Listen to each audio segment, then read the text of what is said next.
Welcome, and of course we'll start with our bracha. Baruch atah Adonai Eloheinu melech haolam asher kitshanu b'mitzvotav v'tzivanu la'asok b'divrei Torah. Amen. Amen. And this is where we are. I may need to reduce the size a little bit, maybe just a little bit. Vaye'esor Yosef Merkavtor. So we have Jacob is now in Egypt with his family, and on his side, Vayesor Yosef Merkavto, Joseph hitched up his chariot, Vaya'al Likrat Yisrael Aviv Goshna, and he arose to go and greet his Israel, his father, to go to Goshen. So he went to Goshen to greet his father. Vayera Elav, and he appeared to him. Vayipol al tzavarav, he fell on his neck. Vayef al tzavarav od, and he wept exceedingly. Or what od of course means more. He wept on his neck more. So it could be that each of them were weeping as they greeted each other, but Joseph wept exceedingly, and that's what Rashi is going to explain to him. Uh, Here we are. So it said, he hitched up his chariot. Vaye'esor Yosef merkavto. So I think where Rashi's coming from, as you'll see. Let me do the Rashi, and then I'll try and explain why I think Rashi is interpreting it the way he does. Hu ba'atzmo. He himself, asar et hasusim. He hitched up the horses, the merkava, to the chariot, lehizdarech, lehizdares, in order to be, to be enthusiastic, something like that. That he was, ziruz means to sort of get yourself going, lichvod aviv, in honor of his father. In other words, he didn't want to waste any time. Dawdling is definitely a sign of a lack of respect. Getting going and moving fast when you know you have something to do is an indication of desire. It reminds me of one of my absolute most favorite lines from a movie at the very end of When Harry Met Sally. I probably have shared this before, but of course, if you know the movie, if you're familiar with the movie When Harry Met Sally, you realize that their relationship has sort of gone south at times when it looked like it was going to actually be something. And Sally at this point is really she's had it with Harry, and he finally understands that he really misses her. He really loves her, and he goes to see her, and she says to him, "Why now? Why now are you saying this to me?" And he says, "Because when you know with whom you want to spend the rest of your life, you want the rest of your life to start as soon as possible." And at that point, she melts because there's such truth to that. So this is sort of saying the same thing. You want it to start as soon as possible. So why does he say this? Because it says Vaye'esor Yosef, because the text mentions Joseph by name, and it could have easily have said Vaye'esor Merkavto. It could have said he hitched up his chariot, and we would have known exactly who he was talking about. In other words, so this additional word Yosef, which doesn't seem to be so necessary for the basic meaning, is there. The assumption is that Scripture is putting it in for a reason, and that's the reason. The reason is to tell us that he himself did it. Vayera Elav, he appeared to him. Yosef nir'a el aviv. Joseph appeared to his father. Vayef al tzavarav od, he wept on his neck more, or again, something like that. Lashon harbut bechia. He's saying what this is connoting is a large degree of crying. And he gives an example. Rashi gives another example from Job 34. Ki lo al ish yasim od. So he will not put more upon a person. And I think it's saying that I think this is one of Job's friends who's saying about God, trying to defend God and saying that God doesn't, you know, hurt a person or punish a person more than they deserve. So again, trying to defend God against Job's complaints. So od here means too much. Lashon ribuihu. Okay, this is again, this is the language of a great deal. Enosam. Rashi's now explaining this verse, this Job verse. Enosam alav ailot nosafot. He doesn't God doesn't try to find additional reasons al chata'av beyond the specific sins that he has committed. Okay, so that's, in other words, that's what the argument is in Job. Again, what this is implying is an ability to see how imperfect we are as human beings. And there are big things that we do that are serious and require some kind of accountability and justice. And the other things that we do, which are small, little things possibly that don't necessarily need to be judged. Afkan, and so here too, Rashi is saying, Hirba, he exceeded v'hosif bivchi, he continued to cry. He cried a long time, Yoter al haragil, more than is regular, more than is normal. Aval Yaakov, but with Jacob, lo nafal al tzavare Yosef, he did not fall on Joseph's neck, velo nashko, and he didn't kiss him. V'amru Rabotenu, and our rabbis said, Shahaya Kore et Shema, that he was reciting the Shema, that's what Jacob was doing, and why he did not react towards Joseph, his son. I think this raises questions, some of which I can't answer myself. I'd have to sort of meditate on these things and try to think about what's the deeper implication. I don't know if anything comes to any of you immediately. Um, Obviously, I think that Jacob is extremely thankful to God at this particular moment. We know that this is just a thought that's occurring to me as I'm thinking about what we just read, that of course saying the Shema is something one recites. It's the very last words a Jew is supposed to recite before they pass away. And remember, Jacob had thought that he would end his life never seeing Joseph again. And I believe he said, we already read a verse that said that he can die feeling at least the satisfaction of seeing Joseph one more time, and that he wouldn't die never seeing his son again. So perhaps that's what's being implied here. I'm not, saying this with absolute certainty. I'm simply speculating and trying to understand what is being communicated here in this passage that we're reading right now. Going on. Vayomer Yisrael el Yosef. There we go. Look at this. Proof right here.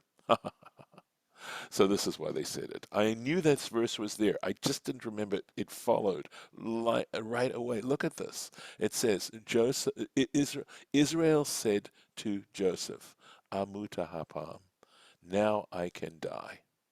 Acharei ro'oti et panecha, after I have seen your face. Ki odcha chai, for you are still alive. Look at that. My apologies for not remembering and realizing that this verse actually followed. You may think I was, you know, playing around with you in my interpretation.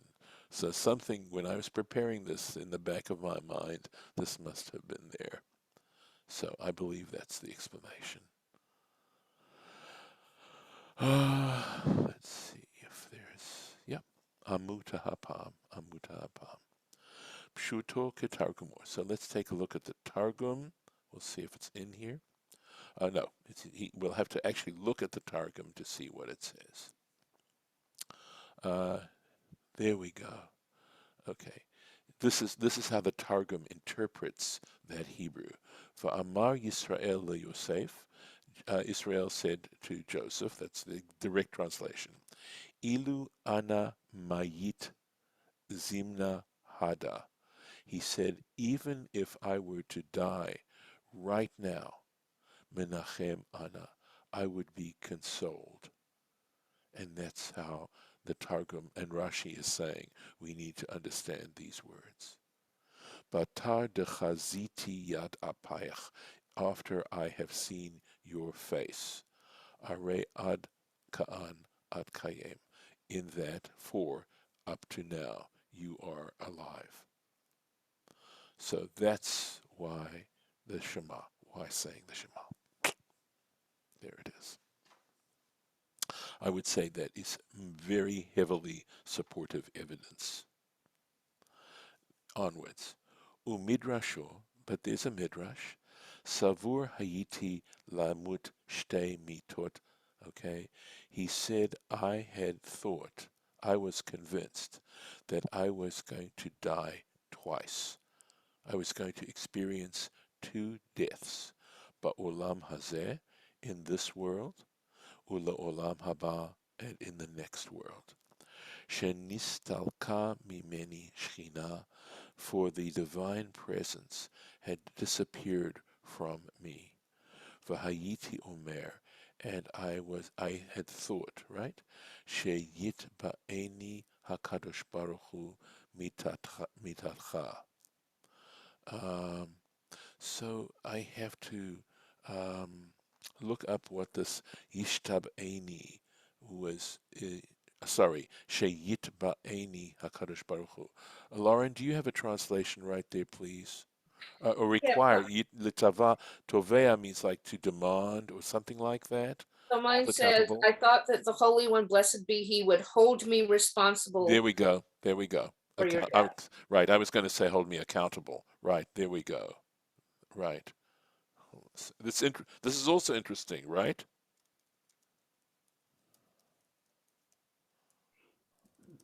I'm going to use the Chabad's. I'm assuming you're using Art Scroll. Okay. Yeah, Uh, Chabad. Chabad, it is Chabad. Okay. Hold me responsible for your death.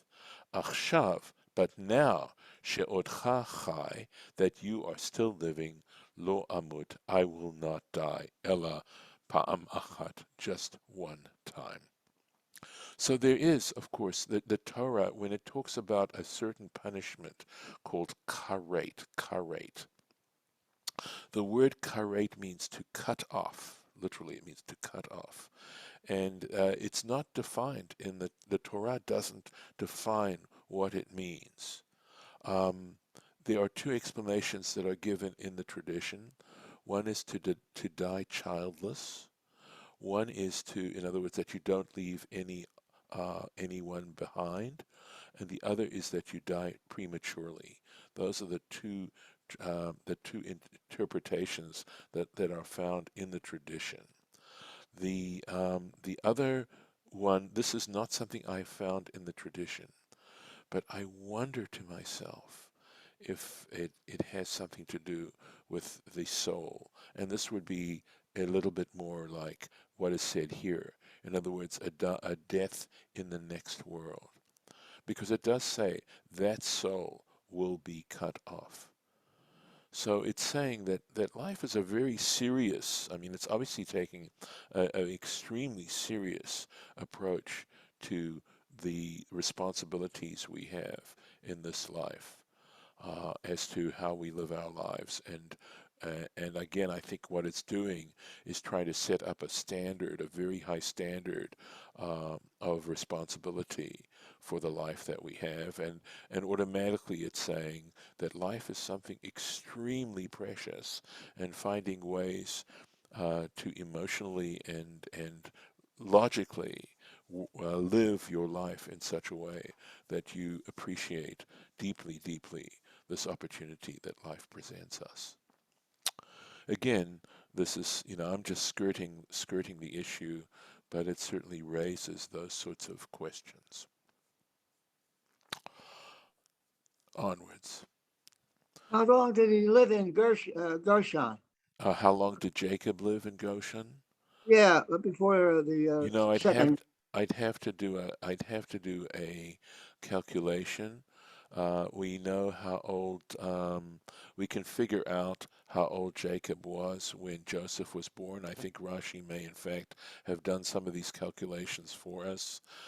We know that Joseph was 17 years old when his brothers sold him, and we know he was 30 years old when he appeared before Pharaoh. I think for some crazy reason, it seems to me that I've done those calculations before, and I think it's also 17 years. Okay, But that's I don't want to good. be held to it, but it Yeah, seems to me that that that's how sounds old logical. Jacob was when He uh, that he saw. he had 17 years of peace at least. All his Yes, right. aggravation is gone. Hmm. Right, right. So let's take a look. Vayomer Yosef el Echav ve'el Beit Aviv. Joseph said to his brothers and to his father's house, Ele, I will go up va'agida leFaro, and I will tell Pharaoh, va'omra elav, and I will say to him, Achai uveit avi, my brothers and my father's household, asher be'eretz Canaan, that were in the land of Canaan, ba'u Eli, have come to me. So that's 31. V'omra elav achai, I will tell him that my brothers, etc. V'od omer lo, and moreover, Omar lo, and more than that, I will say, that is v'ha'anashim ro'ei tzon, that these people are shepherds. They they herd sheep. I think the Egyptians don't like shepherds. They're low class, and Well, they wouldn't work. They don't even wouldn't even work as a shepherd. so yeah, they apparently the Egyptians worshipped sheep. So what that really meant, I don't know. The closest comparison I could make is in India, where I understand the cow to be a sacred animal. But It that's is. not You're right. but that's because I think of what the cow provides them. And that's why they look at it that way. And so I could only maybe assume that the Egyptians looked at it the same way. But you're right, we've already had the fact that the Egyptians did not eat with the Hebrews. But it's And so strange that Pharaoh didn't care. He said, "Well, you can work for my flock too. yes, so he I'll give had you a job." flocks. He had flocks. He just didn't. He didn't. Shepherds had their own particular status, their own particular class. I don't know if you can see if you're having issues. I'm having issues now for some reason. I don't know why, but I am my text is doing something interesting here. My computer is doing It's something erased. interesting. It's the same thing here. Yeah. That's Oh, so you great. see the same thing. Yeah. Okay. So I may have to quit this, and I hope I can, and open it up again. So I'm going to quit the share just for now and see if it's happening in my other. Yeah, it's happening there too. So let me just quit preview for a second and see if that will help me. It's going to take a second. I apologize. Uh, Looks like somebody uploaded it and had a note or something, had a piece of yeah, paper but over it just happened all of a sudden. It didn't it. It didn't happen to begin with. Mm, Yeah, no. The Okay, give me a second. I'm phantom post-it sorry. note. Yeah, exactly. That's what it looks like. So I'm gonna have to quit preview. Okay. Give me a second here. Okay, I just was able to quit it. Let me see if it'll open up well.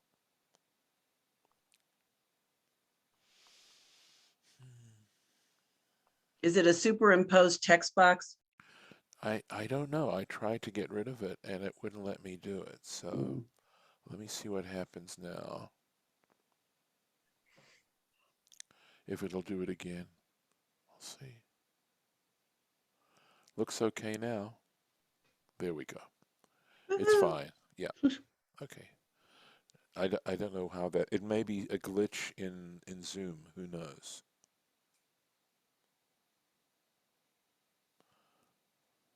Remember how the other night all my text disappeared during a service? Really? Yeah. Was And I there yeah, on you were there. Friday night? Yeah. Was with Leah and Scott Gerber. Really? Really? Yeah, that last song I was singing, Light One Mm. Candle. Oh, really? And then all the text disappeared and I just went, wow, right in the middle of the song. Oh, Oh. all my text disappeared, but I really want to get this message. So I brought it back. Oh, wow. Okay, so Yeah. this apparently worked. I'm trusting you're seeing. Are you seeing the share right now? Yes. So you see it's all there. It's been restored. Okay, so we're on to the next verse here.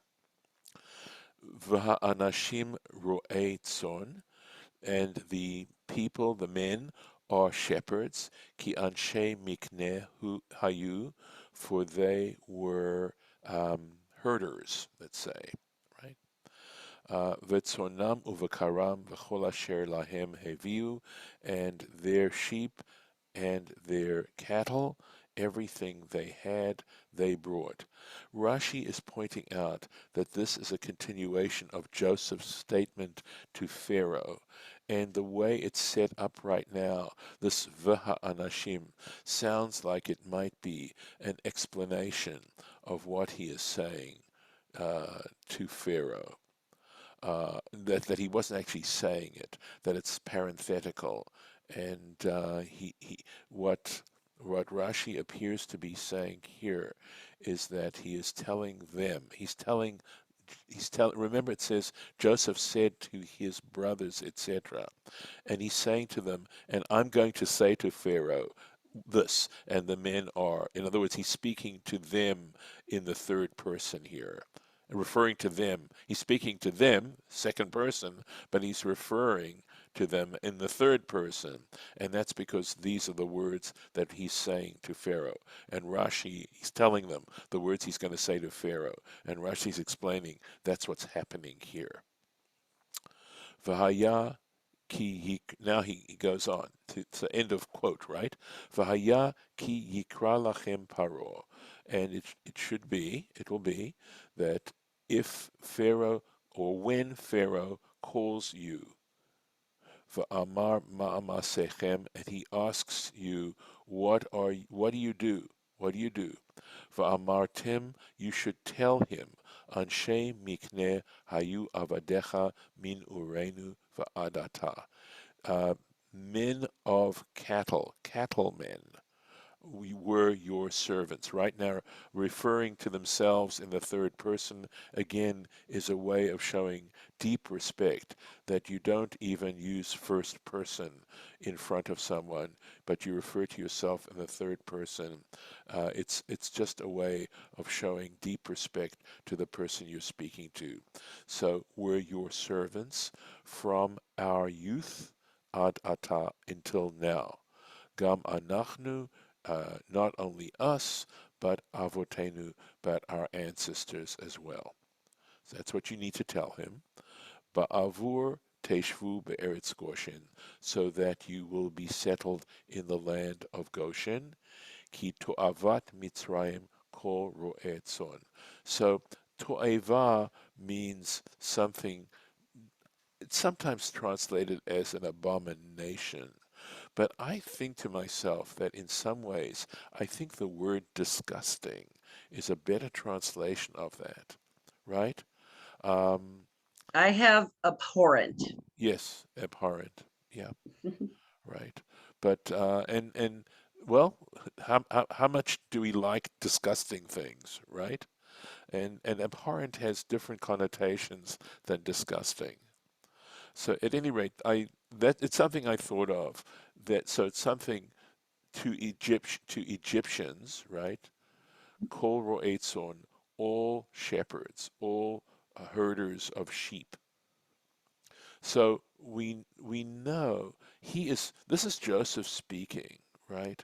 And I think this sometimes the Torah will use these kinds of words to describe idolatry.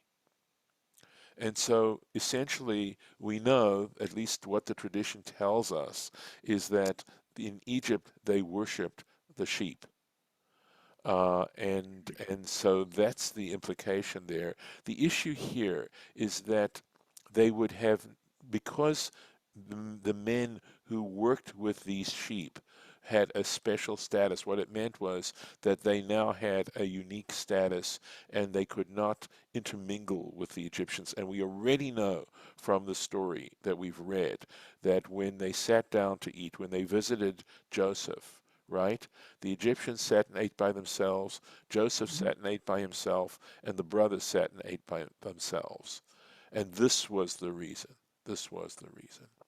Joseph would have sat and eaten by himself because of his high status. So it could be that shepherds had a separate, a special status. Was it a good status? It could have been. Just the fact that the Torah is using the word to'eva here is more the way in which the Torah wants us to look at idolatry, at any form of idolatry. That's the issue for the Torah here. So we want to be careful about that. Now, I know it's a little after time, but let's see if there's anything in Rashi just to finish up. 2 Rashis. Okay, so here we go. Ba'avur, so that teshvu be'eretz Goshen, that you will settle in the land of Goshen. Vayatzricha lachem, and this is what you need. You need to do that. Shehi eretz mir'eh, because it is pasture land. וכשתאמרו לו שאין אתם בקיאים במלאכה אחרת, and when you tell him, when you tell Pharaoh that you have no expertise in any kind of other labor, yarchikchem me'elav, he will set you apart from him, v'yoshivchem sham, and he will have you settled there. Now Rashi's explaining it, right? Here, exactly. Ki avat Mitzrayim. For this is the abomination, if you want to say. It's not that the Egyptians hold it as disgusting, it's that we consider idolatry disgusting. But I'll use the word abomination, right, etc.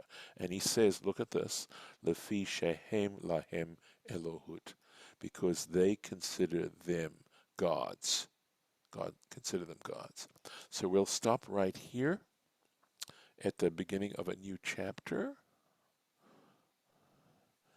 And So it kept them separate, and yes, they didn't intermarry, and they didn't intermingle, and they didn't become idolaters. correct. That's why he was doing this, Yeah. to prevent that from happening.